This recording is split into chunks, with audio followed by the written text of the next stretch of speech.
So today we're going to be working on some compaction issues I've got going on in my lawn. I've got a collection of tools here behind me I'm going to be using to work on a couple of isolated spots in my lawn. So let's talk about those now. Alright, so the story goes AT&T visited my house recently and they ran the conduit and the fiber lines to go ahead and put in fiber, and they have to dig up the yard in order to run the fiber lines. So I've got some really compacted areas. I don't know if you can hear that, how compacted that is versus the other areas of the lawn, but it is rock solid. These guys were in the lawn digging by hand. They were literally chest deep in my lawn digging the holes to run the fiber lines. When they brought the dirt back in and they put the little piece of sod that they took out, they used this hydraulic tamping machine to kind of put the dirt back in where it was, put the little piece of sod back over the top of it, and it caused some really serious compaction. So today I'm going to use a couple of tools that I've got, and I'm going to use sand to backfill it, and we're going to fix these compaction problems the mechanical way, and I'll kind of show you the process on how I do that on a couple of spots here in my front lawn. We've got this spot right here. This is definitely the worst of the two. I've got quite a big area here where they were digging, and if you can hear, I mean, it is like rock solid on there just from them compacting the dirt down. And then I've also got some bald spots here, which we're going to go ahead and plug those.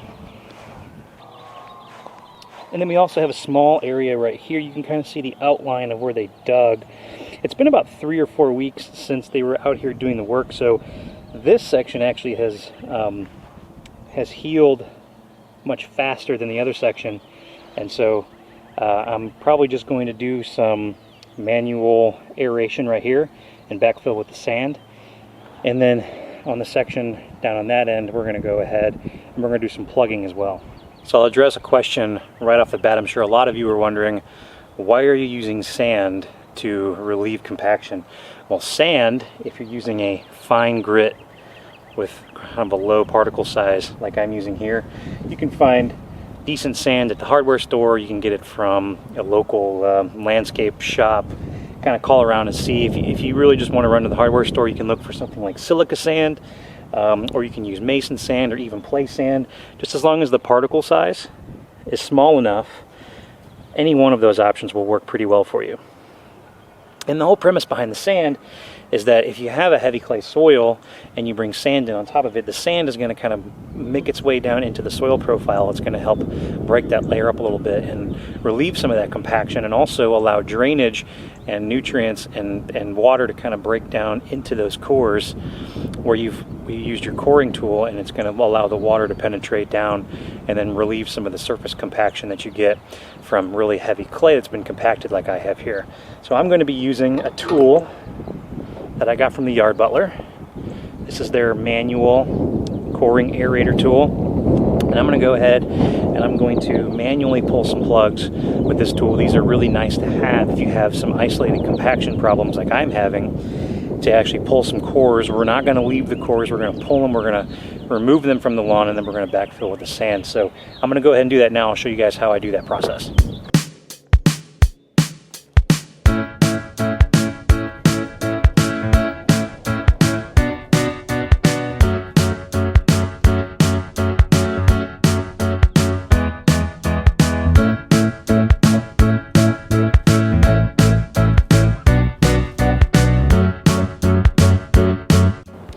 Alright, well, I actually had to give that a pretty fair amount of force.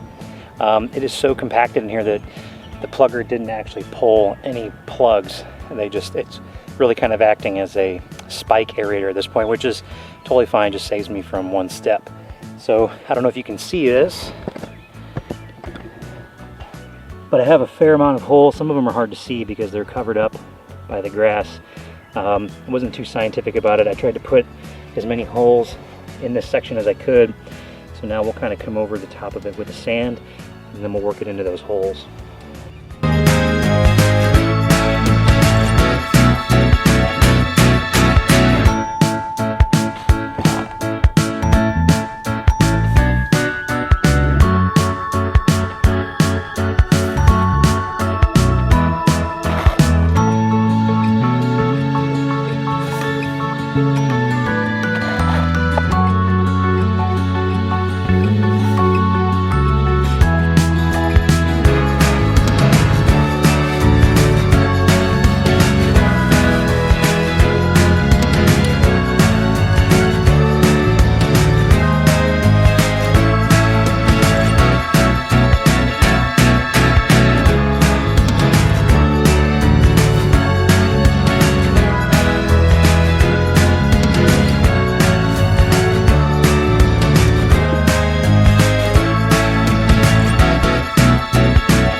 Alright, so spot number 1 is done.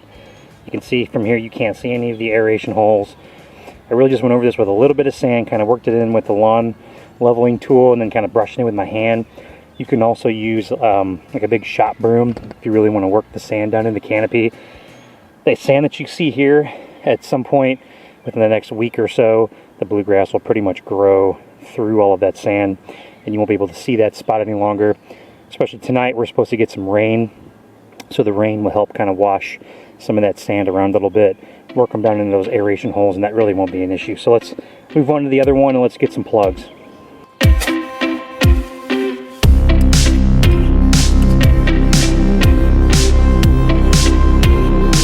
So this Pro Plugger tool is actually one of my favorite new tools that I have for this year. I don't know if you guys can see on the camera here, but last year I did a sand cap on my lawn before I remodeled. And as you can see, in this first sort of ½ inch of soil, I have a good mixture of sand and soil built in. That's a really good buffer for root development, root depth, and root mass.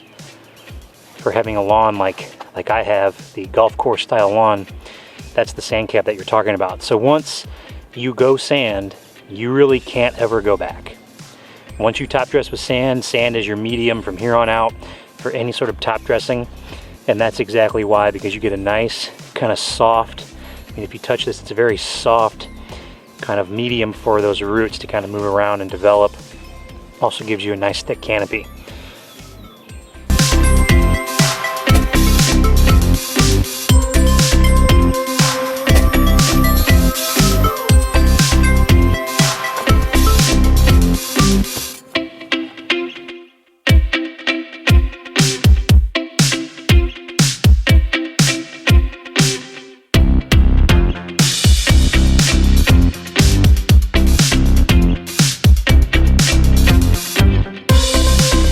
Alright, so we went ahead and we plugged a few spots with the plugger.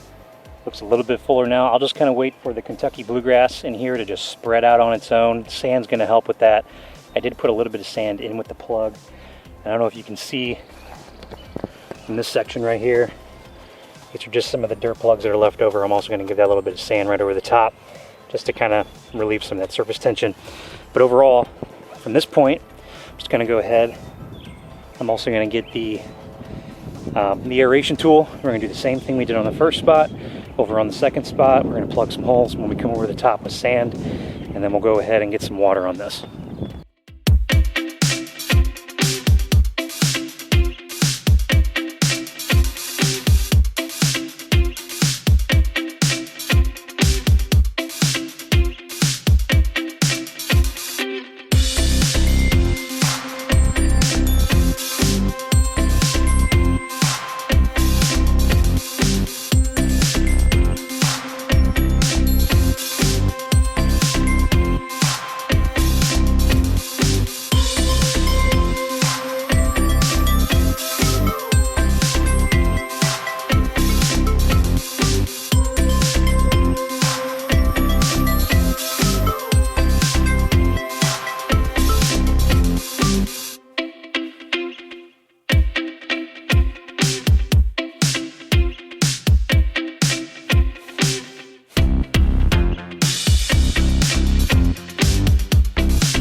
So that's really about it at this point. We are done with the compaction issues, which we're not out of the water yet. We need the grass to fill in a little bit, which it should do on its own. That's what Kentucky bluegrass does. And the sand should help it do that. Another thing that's going to help is actually having some room kind of in where we aerated in the dirt, is to actually get some air, some water, and some nutrients down into those holes where we went in with the aerator. And one option that you could also do kind of as a first step, maybe the day or 2 days before doing a process like this, is giving the lawn a little bit of nitrogen, just to allow the lawn to kind of grow in a little bit faster than it normally would. That's completely up to you. I did put some nitrogen down not long ago, so it's actually going to benefit some of the spreading or the lateral spreading action of the Kentucky bluegrass. So I actually did a similar process in the backyard recently where I had a tree removed. If you follow along with the videos, you'll know about a month ago I had a large pin oak tree taken down in my backyard that was old and heavily diseased. It's causing some issues and competition in the backyard with a lot of other things. Primarily the shade was an issue for us. So we had that tree removed, and there was a lot of heavy equipment in the backyard. Tore up pretty much all the grass that was back there for the most part. There was a little bit there to work with. But we needed to get that tree out of there, so we did that. In the process, I wanted to go ahead and get some seed down after the crew was done removing the tree. There had been a lot of damage to the grass from some of the heavy equipment they had with the tracks, really dug up the dirt. So I went in with the same tools. I didn't use the plugger on that project because it's fescue in the backyard. Fescue doesn't spread, so I didn't plug anything. But I went ahead and I used the aeration tool to kind of make some plugs, and it was really, really compacted back there because of the heavy equipment that they were using. So much that I could hardly get, with all my weight and force down into the dirt, I couldn't hardly get the aerator tool down into the dirt. And that was even after making sure that the soil moisture was there. It helps if you don't use an aerator in dry dirt. You definitely want some moisture in the soil. It's going to make it a little bit easier for you to get the aerator down into the ground and pull some plugs. It was incredibly hard for me to do that. So I did the same principle in the backyard, added sand on top of the aeration holes, gave it plenty of water. I went in with the seed. I used my sand as a top dressing for the seed. And then I added something I wouldn't normally add, but since I was seeding on a slope, I actually used a product called Easy Straw. It's got some tack in it, and the straw, this particular type that I was using, claims to not have any weed seeds in it, or it's 99% weed seed free.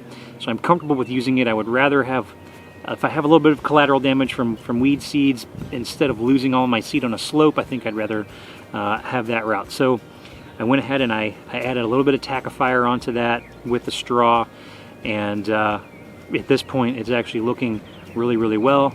The seeds have started to establish. I had good germination in about a week. Again, it is spring. Seeding tends to not work out so well in the spring versus the fall, but so far we're getting some good results out of that. And the backyard is bouncing back quite nicely. I did add a pound of nitrogen to this backyard after the project, just sort of to help the recovery along a little bit. But for the most part, the lawn is waking up. Being that it's spring, it's waking up naturally on its own. It's got a lot of nitrogen in it, so we've had a nice flush here, and everything is actually looking really good, and it's starting to come back nicely. I did add a few pieces of sod on top of where the tree was previously, and I'll do another video on that separately on how you lay the sod and how to care for it once it's down, but the sod's actually coming in really nicely too. So I hope you guys learned something from this process. No magic chemicals were used, just a little bit of elbow grease and about 30 minutes of work to work on those 2 compaction spots. I would imagine there are many of us out there that are dealing with some lawn damage due to fiber installation, some AT&T, and if you're someone like me and you have some compaction problems, these are some tools that you can use. The Pro Plugger, definitely a tool that I really like a lot, and then also the manual aerator by Yard Butler, which is actually, I'm pretty impressed with the build quality on those. That's a really nice piece of equipment too. So I will link both of those up in the description if you guys want to get some more information on those 2 tools. And I appreciate everybody sticking around. Don't forget, like and subscribe at the end of the video if you enjoyed the content here, and maybe we'll catch you in the next one.